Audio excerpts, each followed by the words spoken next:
नमस्ते प्यारे बच्चों। आज हम आ,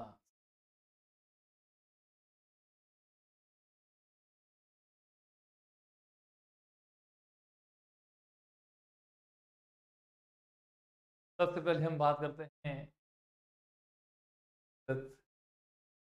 पढ़ते हैं।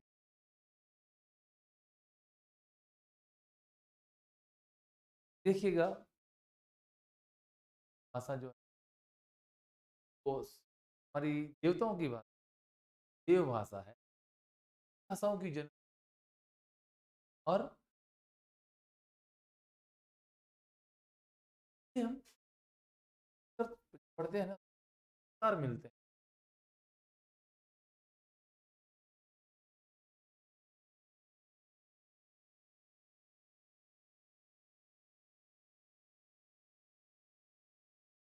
तो आज हम आपकी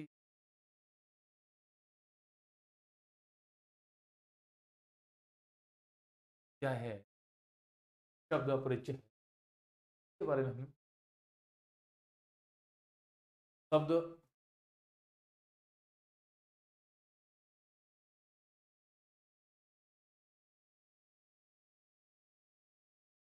तरीके से पढ़ेंगे। पहला जो हमारा शब्द वाला जो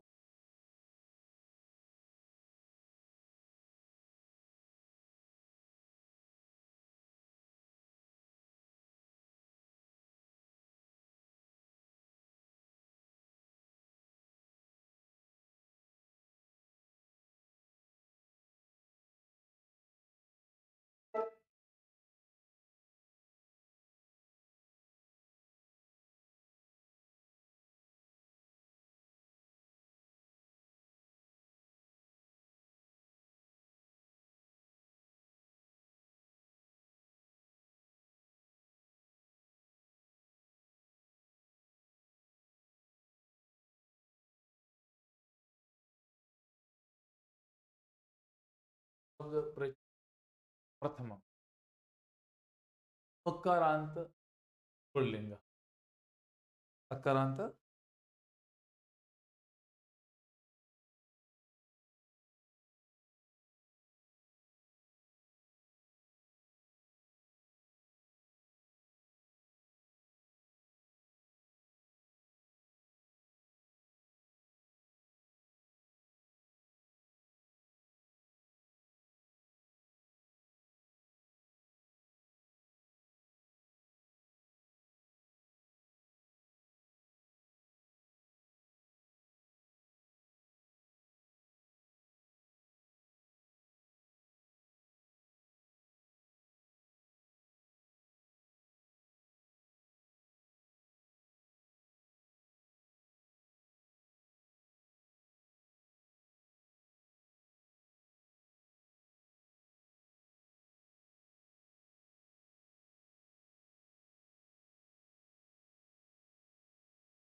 शब्द परिचय प्रथम शब्द परिचय प्रथम अकारांत पुल्लिंग। अब देखिएगा, अकारांत क्या होता है, अकारांत क्या होता है और पुल्लिंग क्या होता है। सबसे पहले तो इसके बारे में जानकारी प्राप्त करना।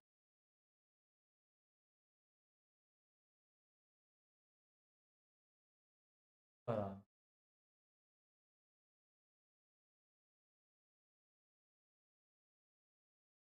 अकारांत वह सब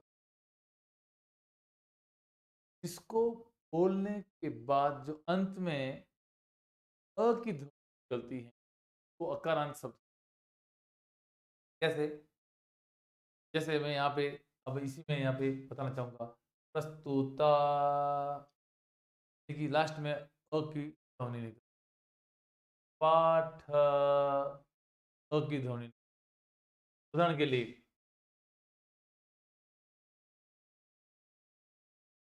राम। अब यहाँ पे म के अंदर अ की ध्वनि निकलती है, राम। ठीक है ना। अब अब जैसे मान लीजिए दूसरा शब्द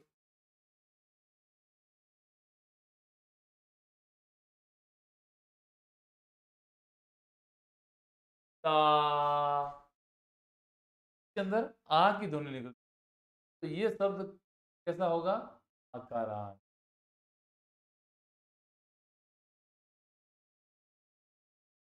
राम कैसा हो जाएगा? अकारांत।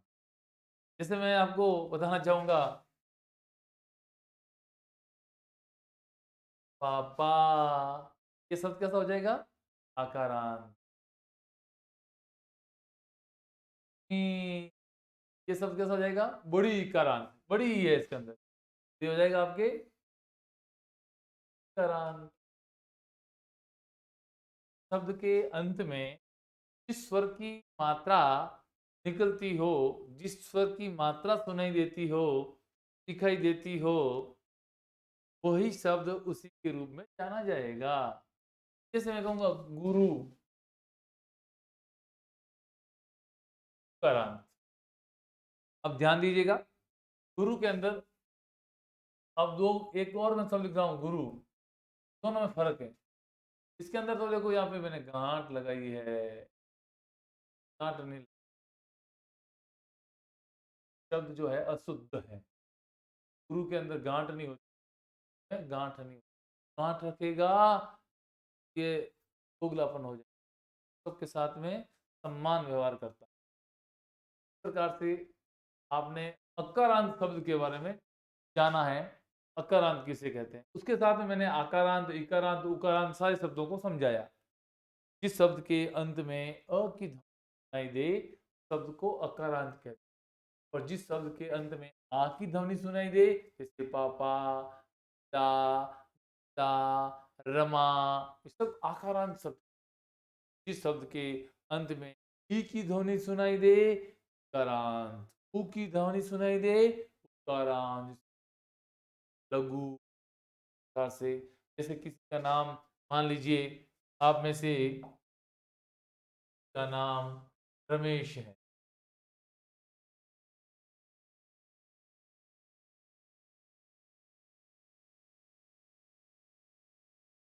कैसा हो जाएगा? एक शब्द है वो अकारांत, क्योंकि इसमें अ की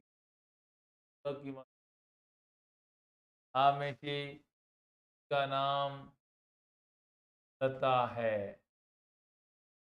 कैसा शब्द हो जाएगा? लता, अकारांत। आप में से किसी का नाम वीरू है, कैसा हो जाएगा? वीरू, अकारांत। प्रकार से आपको ध्यान है, शब्द के अंत में ईश्वर की मात्रा होती है, वह शब्द की मात्रा के नाम से जाना जाता है। अब आपको समझ में आ गया होगा कि आपके ये अकारांत शब्द क्या होते। अब बात करते हैं पुल्लिंग की। आपको ये जानकारी पिछली क्लास में कि लिंग हिंदी भाषा में दो प्रकार के होते। एक तो होता है आपके, लिखा हुआ है आपके सामने, लिंग, पुल्लिंग। तो आपने पढ़ा होगा, तो आपके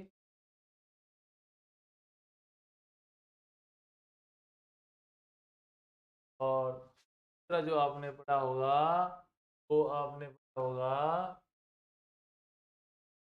नहीं पढ़ा है तो बता देता हूँ, संस्कृत भाषा के अंदर एक तीसरा,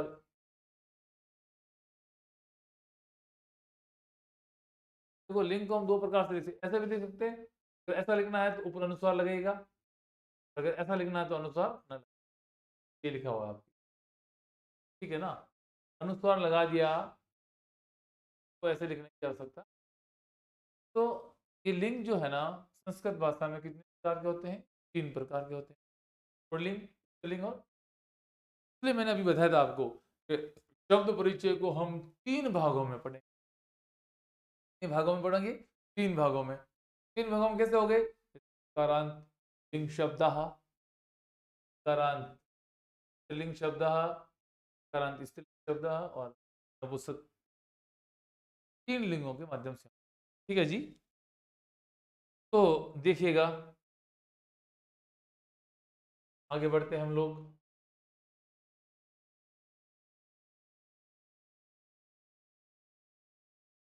जो पाठ दे रखा है, पाठ का परिचय बढ़े।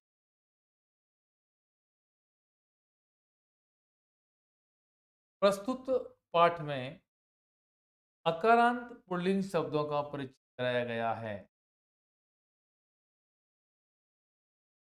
प्रस्तुत पाठ में कैसे शब्दों का परिचय कराया गया है? अकारांत शब्द। अकारांत शब्दों का मैंने अकारांत के बारे में आपको समझा दिया। अकारांत क्या होता है? इसके अंत अ की कई दे सुनाई दे बोली जाए उसको अकारांत शब्द कहते हैं। और जिन पुल्लिंग शब्दों के अंत में अ स्वर आता है वे अकारांत पुल्लिंग शब्द कहलाते हैं।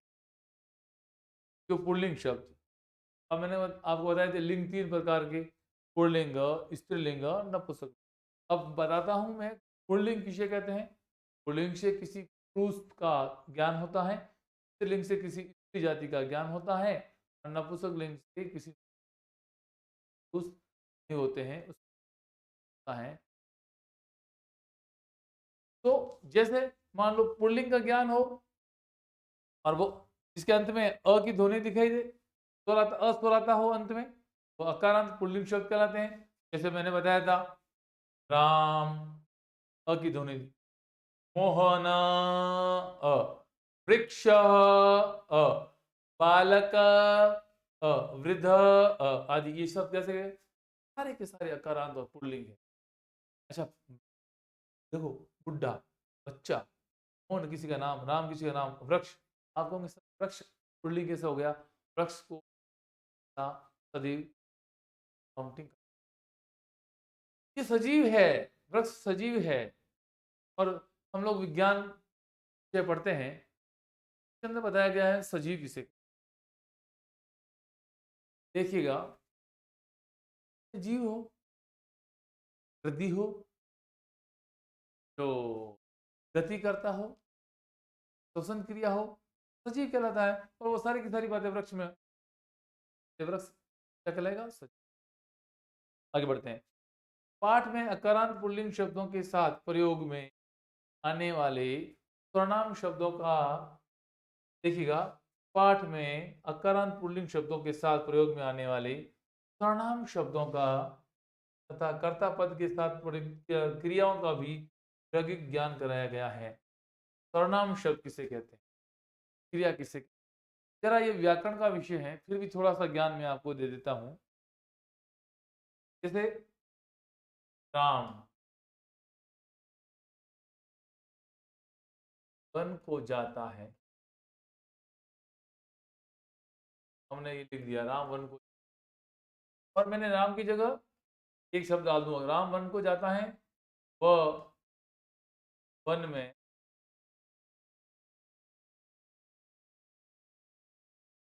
रावण को मारता है। ताकि रावण को तो लंका में मारना है, फिर भी उदाहरण के लिए आपको समझाने का प्रयास करता हूँ। तो मैंने एक शब्द यहाँ पे काम में लिया, वो किसकी जगह लिया? राम की जगह। राम वन को जाता है, वह वन में रावण को मारता है, वह कौन? वह राम। यानी ये शब्द जो है, किसी का जो नाम है वो आता है संज्ञा में, और संज्ञा के स्थान पर जो शब्द प्रयुक्त होता है वो कहलाता है सर्वनाम। उन्होंने कहा कि सर्वनाम शब्दों और क्रियाओं का भी प्रयोग किया हुआ इस पाठ के अंदर, उसका भी हम ज्ञान कराएंगे। ठीक है ना? और संज्ञा शब्दों में जो लिंग विभक्ति एवं वचन होता है वही सर्वनाम में भी होता है। उन्होंने कहा संज्ञा शब्द है ये राम, संज्ञा शब्द में जो लिंग होता है, जैसे पुल्लिंग है तो वह भी पुल्लिंग का विषय होगा। विभक्ति इसमें मान लीजिए प्रथमा विभक्ति है। विभक्ति क्या होती है आगे हम व्याकरण विषय में चर्चा करेंगे। प्रथमा, द्वितीया, तृतीया, चतुर्थी, पंचमी, विभक्ति जो होती है वो चिन्ह होता है, कारक चिन्ह होता है, उसको विभक्ति बोलते हैं। उसका अध्ययन हम बाद में करेंगे। विभक्ति जैसी संज्ञा की होगी वो सर्वनाम की होगी। वचन, वचन एक वचन। देखो हम लोग हिंदी का अगर अध्ययन करते हैं, हिंदी में दो प्रकार के वचन हैं, एक वचन और बहुवचन। किसी भी एक संख्या का ज्ञान हो एक वचन, एक से अधिक संख्या। संस्कृत के अंदर हम वचन को एक संख्या का ज्ञान हो एक वचन, दो संख्या का द्विवचन, बहुत सारी संख्या का ज्ञान हो बहुवचन के। वचन होता है जो संज्ञा शब्द जो है इस वचन का होगा तो सर्वनाम भी उसी वचन का होगा। जैसे वे वन को जाते हैं, सीता राम लक्ष्मण, ये बहुवचन हो गया। सीता राम लक्ष्मण तीनों वन को जाते हैं और फिर वे वन में 14 वर्ष तक निवास करते हैं, तो वे शब्द आ गया है। सर्वनाम में तीन थे बहुवचन थे, तो यहाँ पर भी वो की जगह वे आ गया। तो इस प्रकार से अब जैसे देखिएगा, जैसे एषः चषकः, एष चषक। अब चषक का मतलब प्याला होता है, चाय का प्याला पीते ना, कप पीते वो, चाय पीते जब कप वो। यहाँ चषक संज्ञा शब्द पुल्लिंग का है, प्रथमा विभक्ति का है और एक वचन का रूप है। अतः एष भी, एष जो सर्वनाम शब्द जो है वो इसके आगे लग रहा है, सर्वनाम शब्द एष, वो सर्वनाम भी पुल्लिंग प्रथमा विभक्ति एक वचन का रूप है। आई बात समझ में? एष चषक, ये चषक जो है संज्ञा शब्द है और ये जो है वो सर्वनाम शब्द एष। चषक जैसा होगा वैसा ही सर्वनाम शब्द एष होगा। चषक कैसा है कि पुल्लिंग है, तो एस भी क्या होगा कि पुल्लिंग। चषक कौन सी विभक्ति का है कि प्रथमा विभक्ति का, एस भी प्रथमा विभक्ति का। चषक कौन से वचन का है कि एक वचन का, एस भी एक वचन का। इस प्रकार से संज्ञा के अकॉर्डिंग ही सर्वनाम होगा, ठीक है ना। संज्ञा के अकॉर्डिंग ही, नाउन्स के अकॉर्डिंग ही प्रोनाउंस होगा। ओके। और इसी प्रकार से कर्ता, जो सब्जेक्ट्स है, कर्ता जिस पुरुष का होगा और जिस वचन का होगा, क्रिया भी उसी पुरुष और उसी होगी। सब्जेक्ट मान लीजिए प्रथम पुरुष का है, क्रिया भी प्रथम पुरुष की होगी। सब्जेक्ट अगर एक वचन का है, क्रिया भी एक वचन। से तो वर्ब किसके अकॉर्डिंग आती है? सब्जेक्ट के अकॉर्डिंग आती है। सब्जेक्ट जो है और वर्ब जो है आपस में का जो संबंध जो होता है वो घनिष्ठता का संबंध, वो एक दूसरे, जैसे बालकः पठति, स क्रीडति। बालक जो शब्द है वो प्रथम पुरुष का है और एक वचन का है। क्रिया भी प्रथम पुरुष एक वचन की है। स प्रथम पुरुष एक वचन का है, क्रिया भी प्रथम पुरुष एक वचन की। तो बालक पठति, ऐसा नहीं बालक पठामी न बालक पठती, ऐसा नहीं हो सकता है। तो अभी हम ज्ञान जो इसका भी हम जो अध्ययन करेंगे वो व्याकरण के माध्यम से अगले चैप्टर के अंदर हम करेंगे।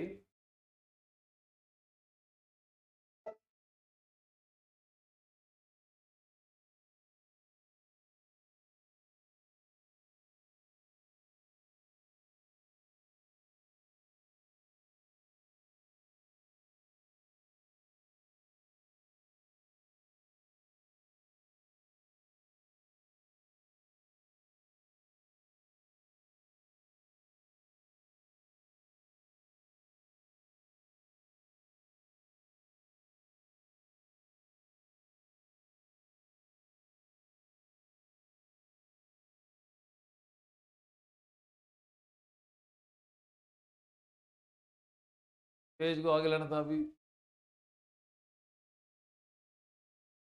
तो देखिए अब हम लोग अकरांत पुल्लिंग शब्दों को पढ़ते हैं, तो ध्यान दीजिएगा। ये आपके सामने एक फोटो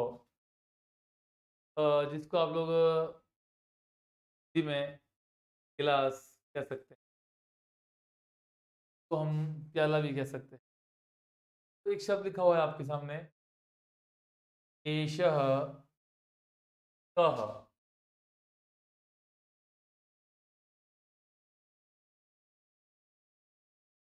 एषः कः।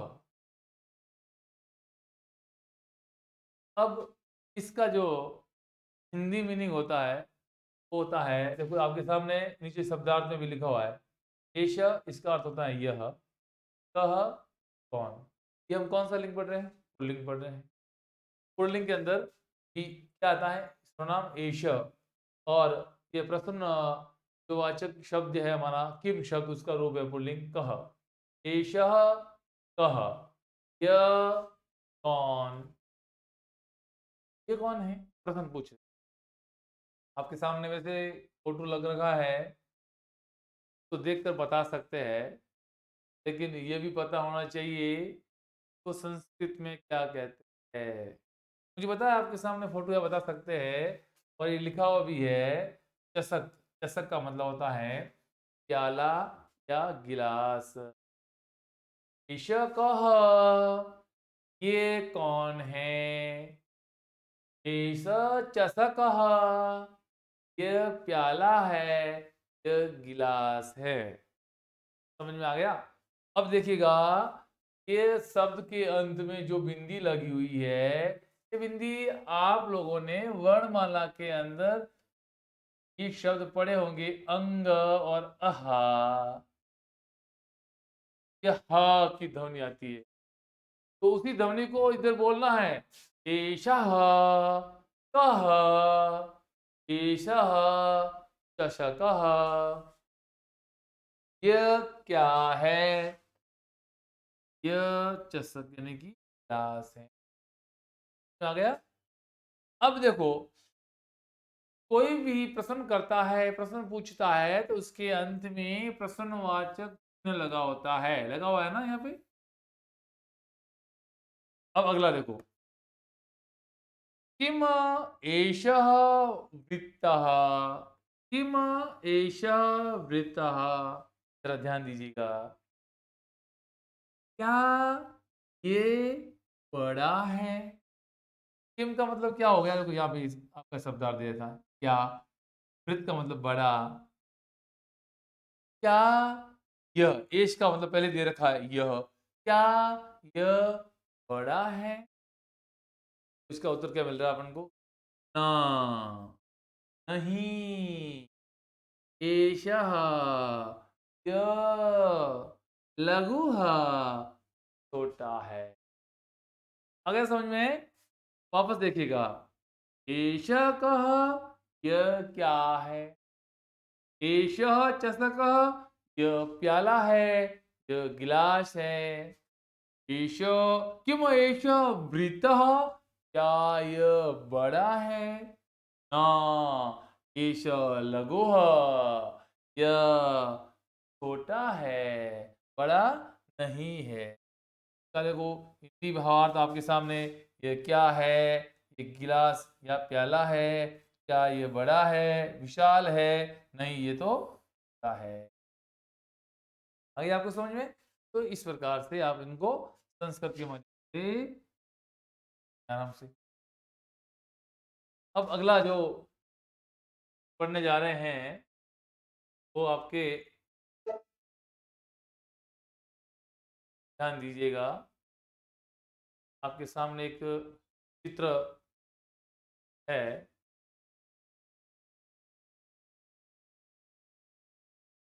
बड़ा प्यारा सा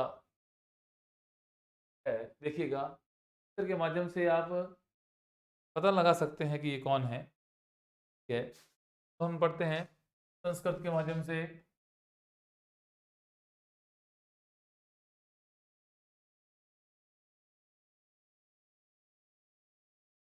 कहा, क्या बता रहा है, क्या पूछ रहा है? का कौन से लिंग के लिए आता है?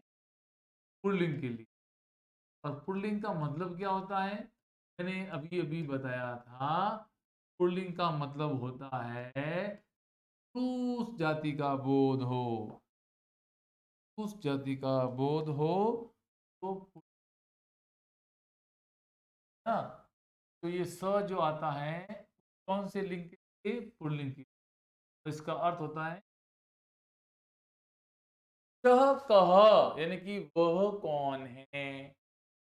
तो बच्चों देखिएगा चित्र के अंदर आपको दिखाई दे रहा है ना, वह कौन है, तो उत्तर हो जाएगा, ये प्रश्न पूछा जा रहा है यहाँ पे, प्रश्नवाचक चिन्ह का उत्तर हो जाएगा सह सोची कहा, वह दर्जी है।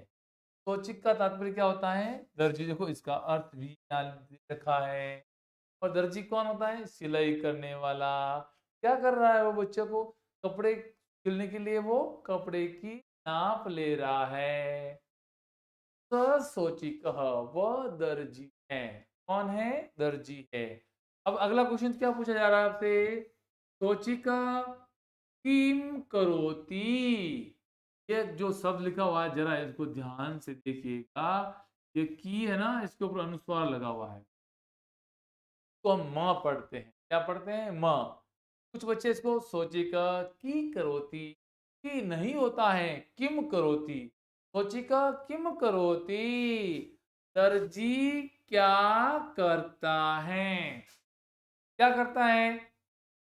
फिर अगला और प्रश्न पूछा है कि दर्जी क्या करता है, किम सह खेलती, क्या वो खेलता है। तो देखिए इसका उत्तर आ रहा है, हाँ नहीं, वस्त्रम सिवती, वह वस्त्रों को सिलता है। क्या नहीं करता है, वो खेलता नहीं है। नहीं, स वस्त्रम शिवती, वह वस्त्रों को कपड़ों को सीता है, उनकी सिलाई करता है। आ गया समझ में आपको। वापस, स कह, वह कौन है, स सोचिक, वह दर्जी है, सोचिक किम करोती, दर्जी क्या करता है, किम स खेलती, क्या वह खेलता है, ना नहीं, तो वस्त्रम सिवती, वह कपड़े सीता है, कपड़ों को सिलता है, कपड़ों की सिलाई करता है। ठीक है, समझ में आ गया ना बच्चों।